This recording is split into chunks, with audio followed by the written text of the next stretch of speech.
Today, January 3rd, New World Interactive released a blog post stating that Andrew Spearin, the creative lead for Insurgency and Day of Infamy, has left the development of Insurgency Sandstorm. I wish him all the best, and it appears there was no animosity surrounding his decision. The article gave him a nice, well-deserved farewell. So where does that leave the project? First off, Michael Sarahaus has taken up the mantle of lead game designer of Insurgency Sandstorm. If you played Insurgency, you already know who this is. His voice was the one you'd hear right before an RPG wiped out your team. As well as voicing the majority of characters in Insurgency, he has stepped up and will be leading the team in a new direction, which will put aside the planned story mode and focus on the core concepts that made the first Insurgency so successful. I'll let Michael explain the decision to move down this new path. Quote, "As a team, we have decided to make some shifts in the direction of Insurgency Sandstorm. To start, the single-player and cooperative story has been cancelled for release and will be considered again at a later date. This is due to its high production requirements and our commitment to deliver to our fans in 2018. The story was a very exciting and new opportunity for us as a team, but we felt we had to make a choice. At this moment, it's more important to us that we deliver a full multiplayer and co-op experience that improves on Insurgency, one that is true to our style and what we feel we do best. We know to some of you this decision may be unexpected, and we're sad to share this news, but this was a shift our team felt we needed to make. Although I'm disappointed that we will not get to experience what was planned for the story mode, I personally think this was a wise decision." In addition to the news about Andrew Spearin's departure and the cancellation of the story mode, a bunch of new information was released. Let's begin with the game modes we will be playing in both Versus and Co-op. Versus will be comprised of 3 modes, 2 returning classics being Push and Firefight, and the new kid on the block, Capture the Base. Push and Firefight will be improved on, however they will remain relatively the same as the last iteration. Firefight will also be the exclusive game mode for competitive play. There will be a separate matchmaking for a 5v5 firefight with a modified rule set, ranking, and skill-based matchmaking. This is what was said about Capture the Base. Capture the Base, however, is a more open map mode, one which is built from the start with drivable vehicles in mind. It's got a bit more of a capture the flag feel to it, although with very different goals and conditions. Nothing more was said about this mode, so we'll have to wait and see what it evolves into. Also stated, Firefight and Push will not have vehicles in them. At this time, Capture the Base is the only mode with vehicles. Co-op modes will also have 2 classic modes, being Checkpoint and Outpost. Being added to those will be Operation. All that was said about Operation is that it will offer a new kind of experience, and added that more info on this mode will be released at a later time. In my opinion, I think it's going to be an open map layout with randomized objectives your team has to adapt to. I'm also predicting this mode will have vehicles available for the players and AI.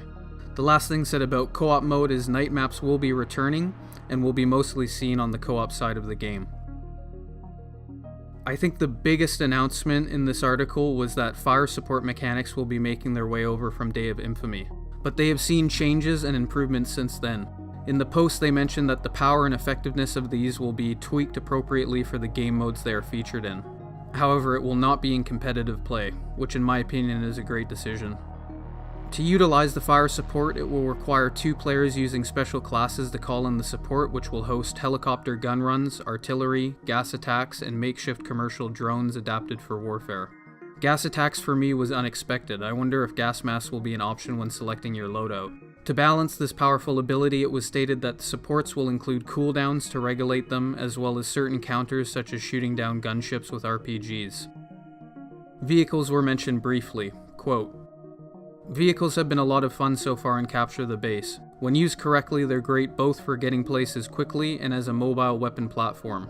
We have the ability for both drivers and passengers to fire and use the sights of small weapons, pistols, SMGs, short-barreled assault rifles while seated within the cabin of the vehicle. They can also lean out the window to shoot if they want to get a better view or use larger weapons. In addition to expanding on our gameplay, we're excited to see what modders might eventually do with these vehicles we're implementing." That last line is important on the side of modding. Not that it was up in the air, but I'm glad to hear nothing was changed in terms of mod support, one of my favorite features of the last game. Character customization was also talked about briefly, which will be similar to what was seen in Day of Infamy, and the visual representation of your avatar is based on the armor system you choose as well as how much ammunition you have. You can see in the screenshot here that a new ammo counter has been added to the UI as well as mission-based information. Here's what they said about the ammo counter. This UI element only appears when relevant. It shows a number of your total magazine count, including the one in the weapon. Besides this are visual representations of 3 of those magazines in a queue. Each magazine box is filled with gray and depletes as you shoot with it, but will never show the exact round count. The magazine with the horizontal white line above it is the magazine in your weapon. A couple small things to mention before I end this. First off, you can sign up for the Sandstorm closed alpha. I've included the link in the description, as well as a link to this blog post. As for now, the game is still scheduled for a 2018 release, although nothing more definitive has been posted. To end this, I just want to say thank you to Andrew Spearin for everything he did in the development of Insurgency and Day of Infamy, and again wish him the best in his future endeavors, as well as voice my appreciation for the handling of this situation and the unwavering focus to deliver Sandstorm in its strongest form. Finally, I wanted to thank everyone who watched my previous video. I received an overwhelming amount of positive feedback, and I'm glad that it was well received. Also, a big thank you to everyone who subscribed. My ultimate goal is to make entertaining, informative content for you to enjoy.